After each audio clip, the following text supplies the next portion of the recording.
The models flipped overnight. What showed certain just yesterday now shows uncertain. What looked like a guaranteed cold pattern for the east now looks variable.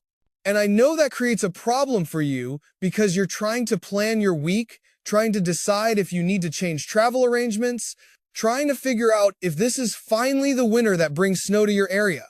But before you close this video thinking another forecast that's going to change tomorrow anyway, let me tell you something. The fact that models are uncertain doesn't mean we can't prepare. It just means we prepare differently. And at the 7-minute mark, I'm going to show you exactly how to make smart decisions when the forecast is shifting. But first, you need to understand what's actually happening in the atmosphere right now. I'd really appreciate it if you could leave a comment with your city and state. At the 12-minute mark, I'm breaking down specific impacts for the top 50 most commented locations. Your area gets that detailed forecast if you let me know where you're watching from. December 30th, 2025, 72 hours until we close the book on this year. And the weather pattern we're entering is going to set the tone for all of January. Here's what's locked in. What we know with high confidence: a blocking pattern is developing over Greenland and the North Atlantic. This is a high-pressure system that's not moving. It's going to sit there for at least 10 days, possibly 2 weeks. When you get Greenland blocking, weather systems can't flow normally from west to east. They get diverted, they slow down, they intensify in unexpected ways. That blocking high is measuring 1,038 millibars. For context, normal high pressure is around 1,013 millibars. This is a strong, persistent block, and it's going to dominate our weather through at least the first half of January. What does that mean practically? Cold air gets forced south. Not Pacific air, not modified air that's lost its bite, Arctic air, the real deal. Air that originated over northern Canada and Alaska. Air that spent time over frozen tundra and ice pack. When that air moves south, it brings legitimate winter. But here's where the uncertainty comes in. The exact position of that blocking high, the exact strength of it, those details shift slightly with every model run. And those small shifts create big differences in where the coldest air sets up, where storms develop, who gets snow, and who stays dry. 3 days ago, every model showed the east, buried in cold with storm after storm. Yesterday, half the models backed off. Today, they've shifted again. This is what happens with blocking patterns. They're inherently difficult to forecast beyond about 5 days. So how do you prepare when you can't trust the 10-day forecast? You focus on what's certain, and you build flexibility around what's uncertain. Let me show you how. Certain. The first week of January will be cold for the eastern 2/3 of the United States. Not just chilly, cold. Temperatures running 10 to 20 degrees below normal from the Great Lakes through the Ohio Valley, Mid-Atlantic, Northeast, and even into the northern Southeast. Uncertain. Exactly how cold and exactly which days see the lowest temperatures. Preparation strategy. If you're in these areas, prepare for sustained cold right now. Make sure your home heating system is working. Stock up on heating fuel if you use oil or propane. Have backup heat sources ready in case of power outages. This preparation works whether the cold arrives Wednesday or Friday, whether it's 15 below normal or 25 below normal. Certain, lake effect snow will be significant for areas downwind of the Great Lakes. Erie, Buffalo, Syracuse, Watertown, portions of Michigan, all of you are going to see substantial accumulation over the next week. Uncertain. Exactly how much and exactly which areas see the heaviest bands. Preparation strategy. If you live in lake effect zones, prepare for major snow now. Stock up on food and supplies. Make sure your snow removal equipment works. Have emergency supplies in your vehicle. The specific total might be 18 inches or it might be 30 inches, but either way, you need to be ready. Certain. Storm systems will track through the Midwest and Northeast during the first 10 days of January. Uncertain. How many storms, how strong they are, and exactly who gets hit hardest. Preparation strategy. Stay informed. Check the forecast daily instead of relying on 10-day outlooks. Have plans that can adjust based on updated information. This is how you handle forecast uncertainty. You prepare for the range of possibilities instead of banking on one specific outcome. Now, let me walk you through what we're actually seeing day by day for the next week, because even though the extended forecast is uncertain, the next few days are much clearer. Wednesday, December 31st, New Year's Eve. California is getting hit with another Pacific system. This is atmospheric river number 4 in 3 weeks. The Sierra Nevada mountains are looking at 1 to 2 feet of snow by Thursday morning. Tahoe, Mammoth, all the ski resorts, you're getting buried. This is excellent for snowpack, concerning for avalanche risk. If you're in the high country, pay attention to avalanche warnings. Lower elevations across California, you're getting rain.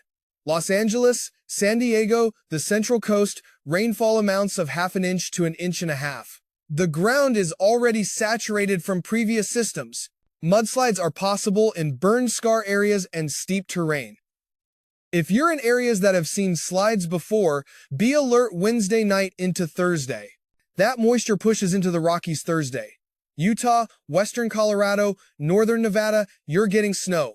Valley locations see a mix of rain and snow. High elevations, all snow.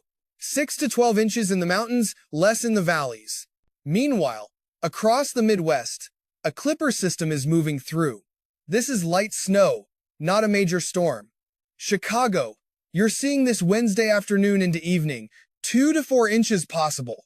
Northern Illinois along Interstate 80 could see briefly heavier rates during the evening commute. If you're heading out Wednesday night for New Year's Eve celebrations, roads will be slick. Drive carefully. That clipper extends into Indiana and Ohio Wednesday night. Fort Wayne, Indianapolis, you're looking at Wednesday evening snow. 2 to 3 inches likely, possibly up to 5 inches in heavier bands. Again, not a crippling storm, but enough to create travel issues. By Thursday morning, New Year's Day, the focus shifts to lake effect. Northwest winds are going to be howling across the Great Lakes. This sets up classic lake effect snow bands. Buffalo, you're in the bullseye off Lake Erie. The bands are going to park south and east of the city. 12 to 24 inches through Friday is possible in the most persistent bands. This is on top of what you already have on the ground. Roof load becomes a real concern when you start stacking multiple feet of heavy, wet snow. Syracuse, Watertown, Tug Hill Plateau, Lake Ontario is your snow generator. Bands set up and don't move. When that happens, snowfall rates of 2 to 3 inches per hour are possible. Total accumulation through Friday, 2 to 3 feet in the heaviest bands. Travel is going to be extremely difficult to impossible in these areas. Erie, Pennsylvania, you're getting hammered off Lake Erie. 18 to 30 inches through Friday. The city proper won't see quite the highest totals, but areas south and east of downtown, you're in the primary snow belt. Now, here's what most forecasters won't tell you. Lake effect snow is highly localized. You can have 3 feet in one spot and 6 inches 5 miles away. It all depends on exactly where the band's set up. So if I tell you Erie is getting 18 to 30 inches, that's a range that accounts for different locations within the Erie area. If you're directly in a persistent band, you're on the high end. If you're between bands, you're on the low end. Grand Rapids, Traverse City, Northern Michigan, you're getting lake effect off Lake Michigan. 6 to 12 inches through Friday in the primary snow belts, enough to create travel problems, but not the massive totals that Buffalo and Syracuse are seeing. The Upper Peninsula of Michigan, you're getting it from both Lake Michigan and Lake Superior. Some locations could see 1 to 2 feet through Friday. This is a multi-day event. The snow doesn't come all at once. It comes in waves as bands set up, move slightly, and set up again. Wind chills Thursday and Friday become dangerous across the upper Midwest. Minnesota, northern Wisconsin, northern Michigan, you're looking at wind chills of -20 to -30. At -20, exposed skin can get frostbite in 30 minutes. At -30, frostbite in 10 minutes. This is serious, dangerous cold. If you have to be outside in this, and I know some of you do for work, you need proper gear. Multiple layers. Base layer that wicks moisture away from skin. Insulation layer. Wind-blocking outer layer.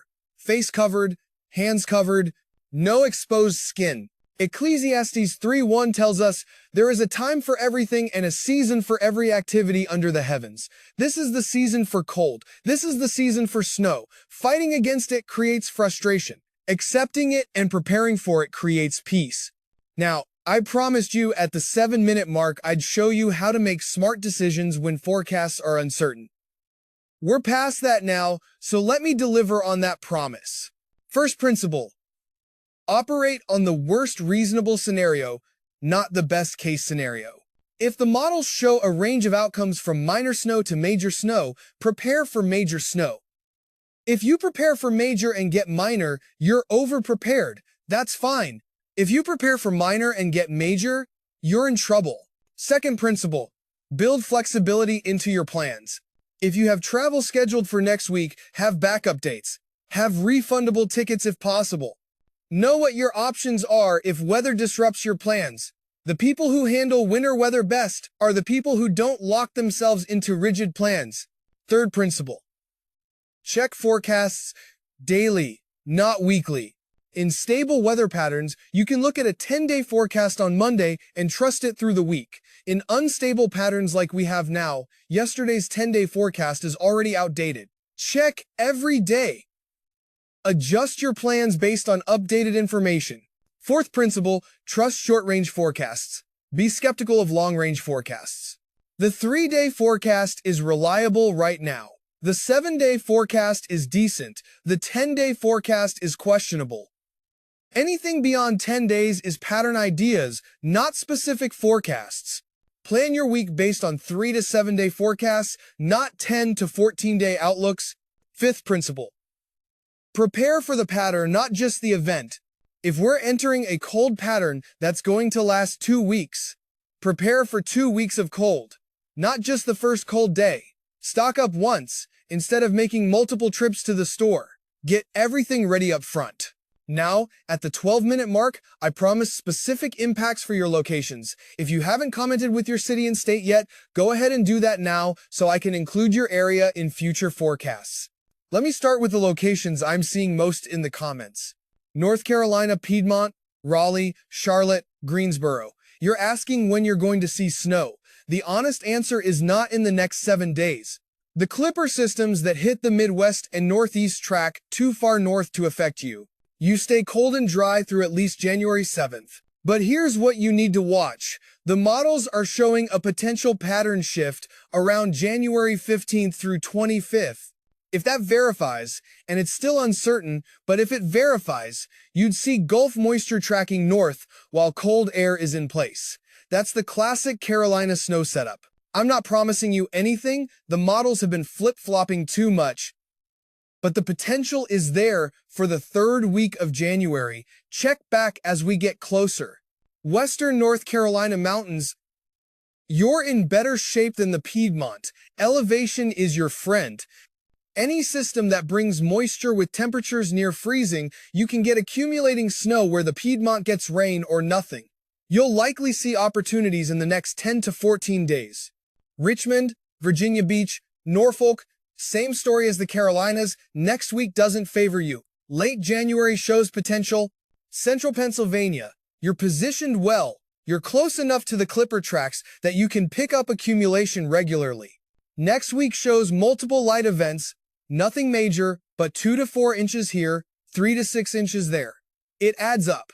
Maryland, DC Metro, Northern Virginia, you're in a marginal zone. Some systems give you snow, some give you nothing. It depends on exact storm track. The pattern favors more misses than hits in the first 10 days of January, but opportunities exist. Texas, let me break you down by region because your weather varies dramatically across the state. Panhandle, Amarillo, Lubbock, you're cold and dry through at least January 7th. The pattern shift that could bring you snow doesn't develop until the 3rd week of January at the earliest. When it does develop, you're well positioned because you're elevated and close to cold air sources. DFW, you're desperate for rain. I know, the drought is real. Week 1 doesn't help you. Week 2 is questionable. Week 3 is where hope lies. If the southern jet stream activates with cold air in place, you'd get moisture. Whether it's snow, ice, or rain depends on temperatures.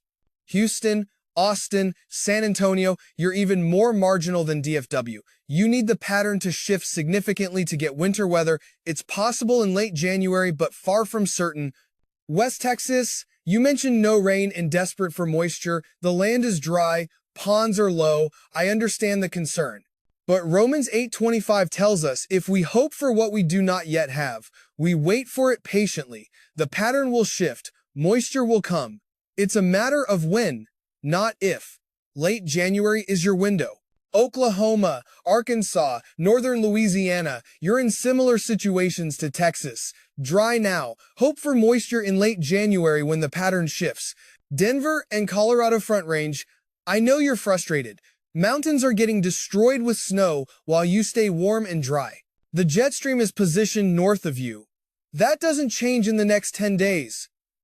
Late January, when the blocking pattern shifts, the jet stream could dip south over you. That's when Denver gets its snow opportunities. Phoenix and Las Vegas, you're getting rain Wednesday into Thursday from the current Pacific system. Not a huge amount, but measurable. Phoenix, maybe a third to half an inch. Vegas, similar. Any rain is beneficial for you. Seattle, Portland, Pacific Northwest, you're in a persistently wet pattern. Rain for lowlands, snow for mountains. This continues all month. You're not getting the Arctic blasts the East is getting, but you're getting Pacific moisture regularly. Boise, Spokane, inland Northwest, you're colder than the coast. More of your precipitation comes as snow. Multiple opportunities over the next 2 weeks. Midwest, Chicago, Milwaukee, Detroit, Cleveland, Columbus, Indianapolis, you're in the best position for regular snow events. Clipper systems every few days, lake effect for areas near the lakes. You don't need perfect conditions like the South does. Winter is here for you and it's staying. Minneapolis, you're bitterly cold, dangerous cold. Wind chills below zero for extended periods. Multiple light snow events possible, but the cold is the main story for you. Northeast, New York City, Boston, Philadelphia, you're cold. Storm potential exists around January 8th through 10th, but the models keep changing the details. Don't plan around that yet. Check back in a few days when we're inside the reliable forecast window. Buffalo, Syracuse, Erie, I already covered you. Lake effect is your reality for the next 72 hours and beyond. Now, let me talk about something that doesn't get discussed enough but matters tremendously: community resilience. When winter weather hits hard, communities pull together or they fall apart. I've seen both. The winter of 1978, people helped each other. Neighbors checked on neighbors. Those with four-wheel drive helped those who were stuck. People shared supplies. But I've also seen winters where people hoard, where they don't check on the vulnerable, where it's every person for themselves. Hebrews 13:16 tells us, "Do not forget to do good and to share with others, for with such sacrifices God is pleased." Winter is when we have the opportunity to live that out. Your elderly neighbor, do you know if they have heat? Do you know if they have food? A 5-minute check could save a life. The person stuck on the side of the road, do you stop to help or drive past? I know you're busy. I know you're cold. But that person could be your family member next time. The checkout person at the grocery store who's working in the snow because their job doesn't close, do you treat them with kindness or frustration that the lines are long? Winter reveals character. Easy weather, anyone can be pleasant. Hard weather shows who we really are. I pray that when this winter is over, your community can say, "We helped each other. We looked out for the vulnerable. We were better for having gone through this together." Now, before I wrap up, let me give you the practical bottom line for the next week. Wednesday through Friday, major lake effect snow for Buffalo, Syracuse, Erie, 2 to 3 feet in heaviest bands. Travel not advised in these areas. Wednesday through Friday, dangerous cold for upper Midwest. -20 to -30 wind chills. Frostbite risk high. Dress appropriately if you must be outside. Through the weekend, Clipper systems continue for Midwest and Northeast. Multiple light snow events.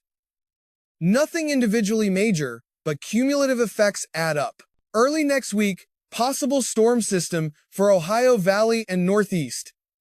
Details uncertain. Check forecast daily for updates. Week 2 of January, temperature moderates slightly. Still below normal, but not as brutally cold as Week 1. Week 3 of January, potential pattern shift. This is the window to watch for Gulf moisture interacting with cold air. Impacts possible for South and Southern Mid-Atlantic. Week 4 of January, models show sustained cold and active storm track, potentially the most active winter period we've seen this season. The further out we go, the less certain the details become. But the pattern ideas are there. If you found this forecast helpful, I'd really appreciate it if you could click that like button. The way the algorithm works, more likes means more people in your area see this information. You could be helping your neighbors prepare just by clicking that button. If you haven't subscribed, I hope you'll consider it. This pattern is evolving daily. I'm posting updates regularly. Subscribing makes sure you see them. And think about sharing this with someone who needs it. Elderly relative, friend with a long commute, anyone who might not be paying close attention. The information here only helps if people actually see it.